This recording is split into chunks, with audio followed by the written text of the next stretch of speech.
Welcome to this video. In the last presentation, so in the previous video, I explained to you that we will set up an API in the front end too, which will connect to our backend API, right? So Angular will connect to ASP. Now, if you have ever worked in web development, you probably know that there's something called CORS, cross-origin resource sharing. Now, what we need is to say, at least for our development server, that any other resource, let's call it origin. So what CORS is doing is to allow which domains are allowed to connect to this domain right here or to our application. So just imagine you have our Angular application on a different domain, port or whatever, and you have the ASP project also on a different domain. So if you do not set up CORS, by default, your Angular project will not be able to connect to our ASP.NET project because ASP is blocking it because it's not on the same domain, right? So this is just a security mechanism. So for development, we will go ahead and say app.useCORS. Then we call the builder, goes to builder.withOrigins. Now, origins are other domains in this context here. What we want to say is all origins. So we use the asterisk. Now, this means that any other domain, any other origin is able to make a connection to our ASP.NET Core application. All right, now that said, we are ready to switch over to our Angular side of view, right? So just mentally shift now from ASP to Angular. Let me just close that program here. And then we will now start installing the REST client generator for Angular. First of all, let me get the goal for today clear. Here on the right side, when we now open up client app again, source, app, and then search flights, and then search flights component.ts. You can see this search result, right? I guess you remember it. Now, this is some hard-coded information, and it's nearly the same we got in our REST API backend in ASP. So now we need to remove that. That search result right here was just for development in the early stages of Angular. So we will now remove it.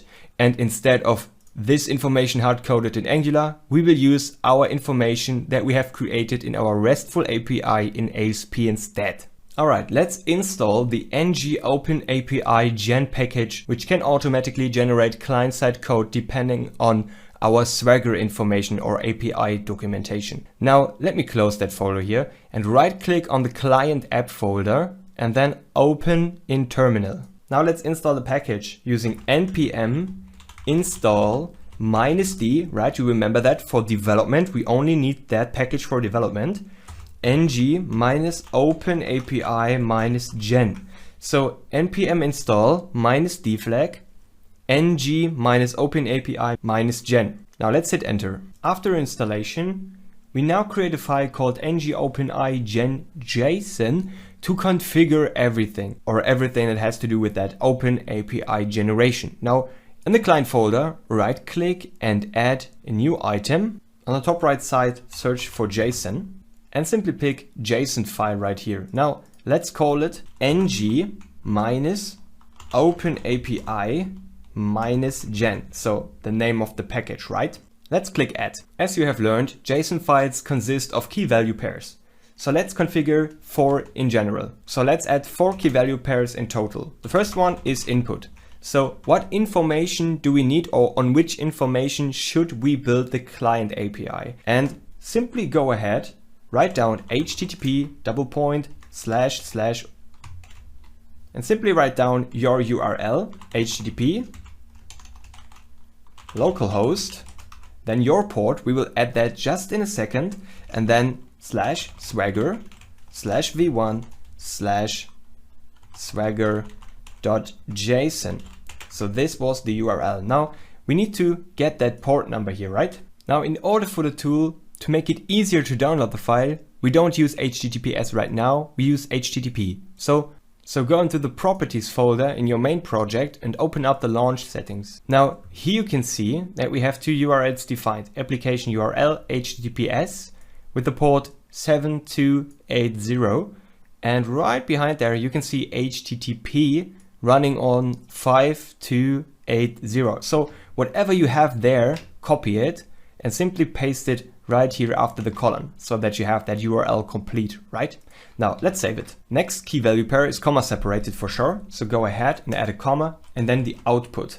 So where should our generated code should be available? Source/app/API. Next one is skip JSON suffix. We set that to true.